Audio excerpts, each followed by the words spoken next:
Halo, kumaha damang. Saatnya Anda menyimak berita Jawa Barat bersama saya Rizka Dior. Sejumlah berita menarik akan kami sajikan untuk Anda. Dan berikut 3 berita utama hari ini.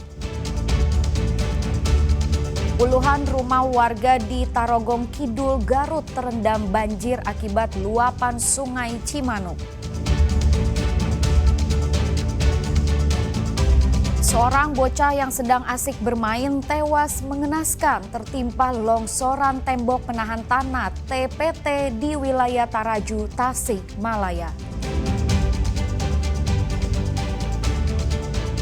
Sungguh miris, lansia 68 tahun cabuli bocah SD berusia 9 tahun di depan sebuah kampus di Purwakarta.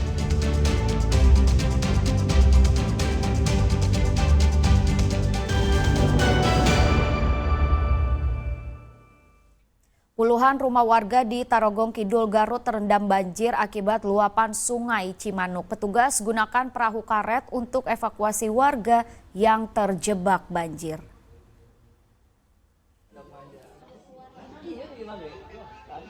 Sungai Cimanuk Garut kembali meluap hingga merendam puluhan rumah warga Kampung Cimacan dan Bojong Sudika, Kecamatan Tarogong Kidul. Buka air banjir yang mencapai 1 hingga 2 meter membuat warga terpaksa bertahan di atap rumah. Selain karena terjebak tingginya air, juga karena takut barang berharga di rumah hilang. Rumahnya kerendam? Kerendam. Setinggi apa? Sama 2 meter. 2 meter? Iya. Sekarang ngungsi dulu apa gimana? Ya, sementara ngungsi. Kalau yang di belakang itu kendaraan pada kerendam juga? Iya, kerendam. Gak bisa diselamatin apa gimana? Gak bisa. Iya, gak bisa diselamatin. Airnya dadakan apa gimana? Iya, dadakan. Cuman titik air terus. Oh, terus naik? Iya, terus naik. Untuk mengevakuasi warga, terutama orang tua dan anak-anak, ke tempat lebih aman, Dinas Pemadam Kebakaran dan BPBD mengerahkan petugas dengan perahu karet. Sebagian warga berharap bisa mendapatkan bantuan dan direlokasi ke tempat yang lebih aman. Eko Setiabudi melaporkan dari Garut. 3 orang nelayan asal Pangandaran mengalami kecelakaan laut setelah perahu mereka dihantam ombak besar di perairan pantai timur Pangandaran. 1 orang berhasil diselamatkan, sedangkan 2 lainnya masih dicari tim SAR gabungan. Di TKP, Bu, tidak ada siapa-siapa, Bu. Nah, ini ada perahu hancur. Kecelakaan terjadi saat ketiga nelayan yang masih satu keluarga, ayah dan 2 anaknya, sedang memasang jaring lobster di laut. Perahu mereka mendadak dihantam ombak besar dan angin kencang sehingga terbalik dan hancur. 1 nelayan bernama Megi berhasil diselamatkan, namun 2 lainnya, Yadi Atma dan anaknya Yogi Mustafa, hingga Minggu sore masih belum ditemukan. Tim SAR gabungan bersama nelayan setempat dan keluarga korban terus melakukan pencarian di laut dan darat. Namun cuaca buruk dan ombak tinggi menyulitkan upaya penyisiran. Kejadiannya, jadi pas hari Sabtu sore itu, ya, itu sedang tabur jaring. Nah, di saat tabur jaring karena angin kencang, gelombang juga tinggi, jadi mesinnya itu jatuh.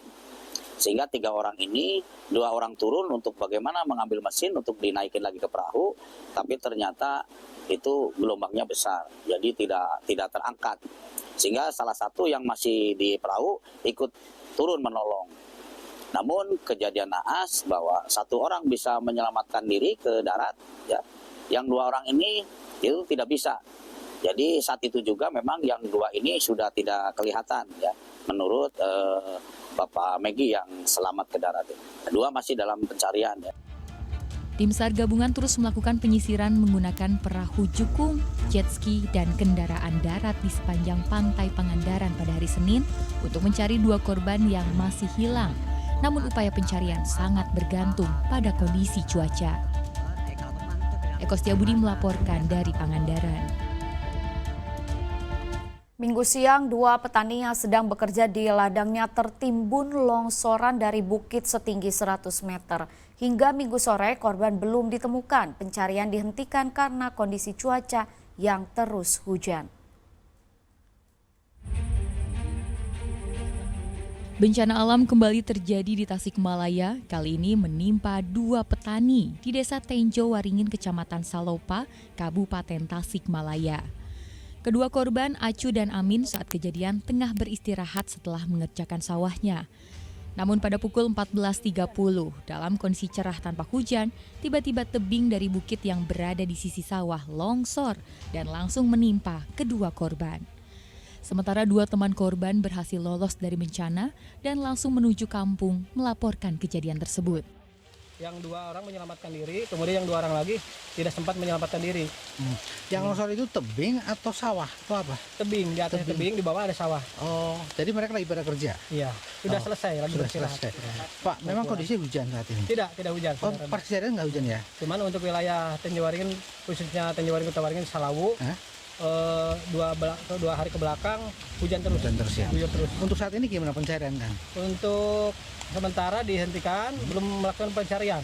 Karena barusan ada Bapak Kapolres Kabupaten Tasikmalaya barusan berunding untuk melakukan obser besok pukul 10. Kenapa itu Pak dihentikan? Karena kan hujan cuaca ya? tidak mendukung. Warga sempat melakukan pencarian hingga sore hari, namun korban belum ditemukan. Pencarian dilanjutkan hari Senin. Wilayah Salawu, Kabupaten Tasikmalaya selama 2 jam sebelum kejadian terus diguyur hujan, bahkan sempat menimbulkan longsor di beberapa titik hingga menutup jalan nasional. Eko Setiabudi melaporkan dari Kabupaten Tasikmalaya. Masih dari Kabupaten Tasikmalaya, kali ini seorang bocah yang sedang asik bermain tewas mengenaskan. Tubuhnya tertimpa longsoran tembok menahan tanah TPT di wilayah Taraju. Bocah yang baru berusia 10 tahun bernama Miluhamad Nazril Ilham, warga Kampung Mekarjaya, Desa Cikubang, Kecamatan Taraju, Kabupaten Tasikmalaya, tertimpa longsoran TPT setinggi 3 meter. Warga yang mengetahui kejadian tersebut sempat membawa korban ke puskesmas, namun nyawanya tidak tertolong. Korban tertimpa TPT tepat di samping jalan saat akan pulang sehabis bermain. Pas aku lagi di dalam rumah, lagi nyuapin anak saya, tahu-tahu kedengaran suara itu gemuruh. Pas lalu buka pintu, ketahuan ini longsor. Di TPT-nya udah ambruk nih Pak ya? Iya, iya. Ini ketinggiannya berapa nih Pak TPT Pak? Ya, ada berapa meter? 3 meter. Ada 3 meter. 3 meter ya Pak ya? Pemilik rumah yang TPT-nya longsor mengaku kaget saat kejadian dan tak mengira ada korban yang melintas di bawah. Mula-mula mana biasa anak kecil itu suka haji di sana di pesantren Al-Wasilatul Huda. Dan hajinya itu pada asar. Ya. Dia pulang sama dua orang ya. Tapi yang satu katanya mau jajan dulu di sana di depan tuh ada warung. Yang satu lagi pulang, Yang satu lagi pulang sendirian katanya. Sampai di sini, yang satu lagi sudah sampai di rumah, terdengar budruk gitu istilah tadi. Dan ada orang-orang yang melihat anak kecil yang terseret ke bawah. Oh ke bawah. Kini korban telah dimakamkan, sedang pemilik rumah telah mengungsi karena khawatir jika terjadi longsor susulan rumah akan terbawa longsor. Eko Setiabudi melaporkan dari Kabupaten Tasikmalaya. Sempat tertimbun longsor selama 5 jam Sabtu lalu, arus lalu lintas utama Garut menuju Tasikmalaya yang tadinya tertutup total akibat longsor di 3 titik kini sudah bisa kembali dilalui kendaraan.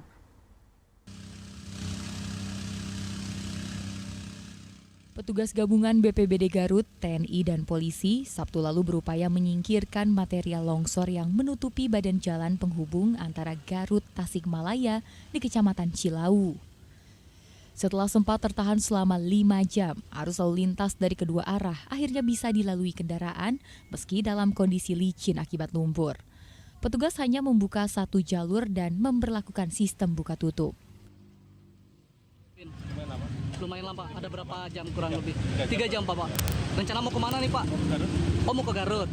Tapi dengan bencana gini nggak jadi masalah Pak kalau harus nunggu lama kayak gitu. Gimana lagi? Jalan aja. Tadi nunggu ya Pak? Oke. DPRD yang turun memantau ke lokasi mendesak agar Pemkab Garut kembali menetapkan status siaga bencana hidrometeorologi agar proses penanganan bisa fokus dan merata.